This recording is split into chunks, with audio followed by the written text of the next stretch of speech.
नवाबगंज से बीजेपी विधायक doctor MP Arya ने जातीय जनगणना पर दी बड़ी प्रतिक्रिया। कहा, प्रधानमंत्री मोदी ने उठाए ऐतिहासिक कदम तो वहीं विपक्ष ने उठाए कड़े सवाल। आज नवाबगंज में आयोजित एक प्रेस कॉन्फ्रेंस के दौरान विधायक डॉक्टर MP आर्या ने कहा कि प्रधानमंत्री नरेंद्र मोदी द्वारा जातीय जनगणना करवाना एक ऐतिहासिक फैसला है। इस खुशी में भाजपा कार्यकर्ताओं ने मिठाई बांटी और इससे सामाजिक न्याय की दिशा में बड़ा कदम बताया। डॉक्टर MP आर्या ने बताया कि पिछली बार जातीय जनगणना 1931 में अंग्रेजों के समय हुई थी। आजादी के बाद कई सरकारें आईं, लेकिन किसी ने इसे दोहराने की हिम्मत नहीं की। प्रधानमंत्री मोदी ने ये फिर कर दिखाया। उन्होंने कहा कि बीजेपी सरकार के आने के बाद देश ने हर क्षेत्र में प्रगति की है, चाहे वे विकास हो, मैन्युफैक्चरिंग हो या आत्मनिर्भर भारत की दिशा में उठाए गए कदम। हालांकि विपक्ष ने इस जनगणना को लेकर मोदी सरकार पर तीखा हमला बोला है। विपक्ष का कहना है कि मोदी सरकार की योजनाएं इच्छाधारी नागमणि की तरह होती हैं, जिनकी चर्चा तो खूब होती है लेकिन उन्हें कभी आज तक देखा नहीं गया। विपक्ष ने सवाल उठाया है कि मोदी हर बार कोई न कोई नया झूठ और फरेब लेकर आते हैं और जनता को उलझा देते हैं। कभी 15 लाख रुपए देने का वादा करके, कभी 2 करोड़ सालाना नौकरियों का सपना दिखाकर। उनका कहना है अब तक किसी गरीब को इन योजनाओं का सीधा लाभ नहीं मिला है। जातीय जनगणना पर भी विपक्ष ने सवाल उठाया है कि इसे कब और कैसे लागू किया जाएगा, इसकी कोई स्पष्टता नहीं है। आप देख रहे हैं Malik Siddiqui UP 25 news channel. आइए सुनवाते हैं नवाबगंज विधायक डॉक्टर MP आर्या ने क्या कहा। जय हिंद, जय भारत। आज की प्रेस कॉन्फ्रेंस माननीय प्रधानमंत्री नरेंद्र मोदी जी को धन्यवाद करने के लिए बुलाई गई है कि उन्होंने जो जातीय जनगणना का आदेश किया है, इससे पूरे देश में खुशी की लहर है। खासतौर से जो पिछड़ा समाज है, पिछड़ा वर्ग है, उसमें विशेष तौर से खुशी का माहौल है। मैं आपको बता देना चाहता हूं कि जातीय जनगणना इस देश में अंग्रेजों के कार्यकाल में 1931 में हुई। 1931 के बाद में अभी तक दोबारा से जनगणना नहीं हुई। अब 95 साल बाद जातीय जनगणना हो रही है। SC ST की जनगणना 2011 में हुई थी। अब 2031 तक इस जनगणना के कंप्लीट होने के चांसेस हैं और इससे खासतौर से पिछड़ा समाज को बहुत ही लाभ मिलने वाला है। चाहे मैं राजनीतिक लाभ की बात करूं, सामाजिक लाभ की बात करूं या आर्थिक लाभ की बात करूं। विशेष तौर से इसमें पिछड़ा वर्ग को ही सही गिनती पता लग पाएगी, सही गणना हो पाएगी कि कितने प्रतिशत कौन सी जाति है। उसके आधार पर जो वर्ग हैं आरक्षण के, उसमें उपवर्गों को संयोजित किया जा सकेगा।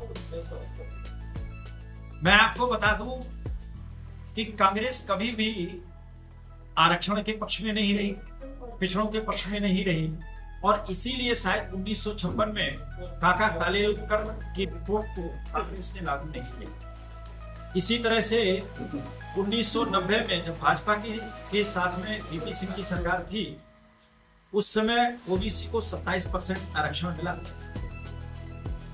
लेकिन बाद में कांग्रेस की सत्ता आई तो जो मंडल आयोग की रिपोर्ट थी वो कांग्रेस ने कभी भी लागू नहीं की, क्योंकि कांग्रेस कभी भी आरक्षण को पसंद नहीं करती थी, जातीय जनगणना को पसंद नहीं करती थी और OBC समाज को विशेष तौर से मैं तो कहूंगा कि कांग्रेस घृणा करती है। कांग्रेस के 4 प्रधानमंत्री खासतौर से नेहरू परिवार से रहे, जिनमें शायद जवाहरलाल नेहरू जी, इंदिरा गांधी जी, राजीव गांधी जी।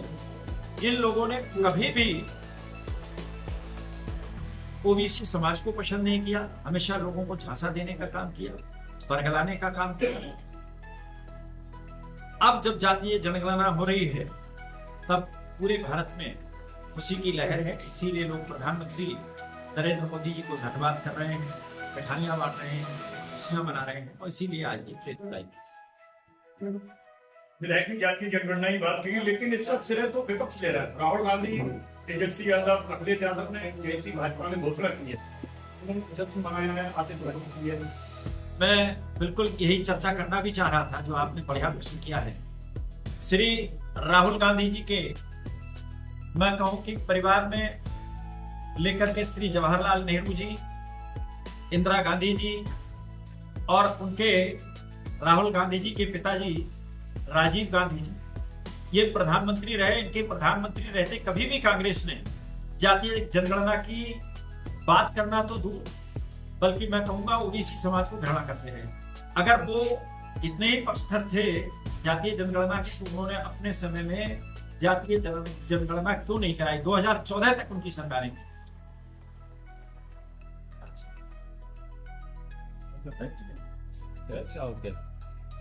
इसी में बता भी दे रहा हूं, श्री अखिलेश यादव जी की सरकार जब थी तब सदन में एक बार जातीय जनगणना की बात उठाई थी उन्होंने।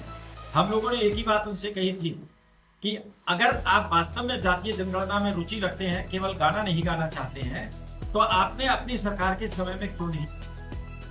उस समय उन्हें केवल एक जाति आती थी, बाकी जातियां कहीं भी जाए। अब जातीय जनगणना की बात कर रहे हैं, तो निश्चित रूप से सबका साथ सबका विकास लेकर के पूरे समाज के भले की बात केवल मोदी सरकार करती है। और इसीलिए ओबीसी के लिए एक पिछड़ा आयोग केंद्र में बनाया गया और उस आयोग का जो चेयरमैन है उसको कैबिनेट मंत्री का दर्जा दिया गया। राहुल गांधी कह रहे हैं कि ये जातीय जनगणना जो है एक चुनावी स्टंट है, कब लागू होगा, कब काम होगा, तमाम सवाल खड़े कर रहे हैं। मैं राहुल गांधी जी से सिर्फ यही पूछना चाहता हूं कि जब आप मांग कर रहे थे तब ये चुनावी स्टंट नहीं था क्या? अब तो तभी चुनावी स्टंट था।